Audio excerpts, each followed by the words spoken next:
पंतप्रधान मोदींच्या वाढदिवसानिमित्त मॅरेथॉनचं आयोजन. मॅरेथॉनमध्ये नशामुक्त भारत, नशामुक्त मुंबईचा नारा. फडणवीसांची प्रतिक्रिया. पुण्यात उपोषणकर्त्या विद्यार्थ्याची तब्येत बिघडली. सारथी, बाटी, महाज्योती फेलोशिप मिळत 6 दिवसांपासून गुडलक चौकात विद्यार्थ्यांचं आंदोलन. उपोषणादरम्यान चक्कर आल्याने विद्यार्थ्याला रुग्णालयात दाखल केलं. विद्यापीठांमध्ये सर म्हणण्याऐवजी आचार्य म्हणण्याची परंपरा सुरू करावी. स्वामी जितेंद्रनाथ महाराजांची मागणी. तर दरी निर्माण करण्यापेक्षा अशी वाट टाळून शिक्षणात प्रगती करावी. वडेट्टीवारांचं विधान. 28 सप्टेंबरपासून काँग्रेसची संविधान सत्याग्रह यात्रा, वैचारिक लढाई लढणार. हर्षवर्धन सपकाळांची प्रतिक्रिया. तर काँग्रेसची सत्याग्रह यात्रा नाही तर असत्य यात्रा बन यांची टीका.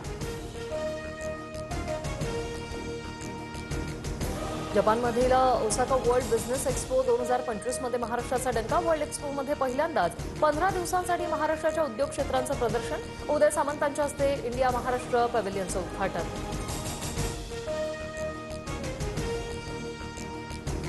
नैसर्गिक संकटाच्या परिस्थितीत हताश होऊ नका, लवकरच नुकसान भरपाई मिळणार. कृषी मंत्री दत्तात्रय भरणे यांची ग्वाही. महाराष्ट्रातील जनतेच्या मनामनावर राज्य करणारं TV9 मराठी. TRPमध्ये नंबर 1.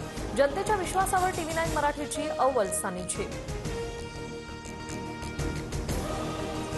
आशिया चषकात आता सुपर 4चे सामने. दुबईत आज पुन्हा भारत आणि पाकिस्तान हाय व्होल्टेज ड्रामा.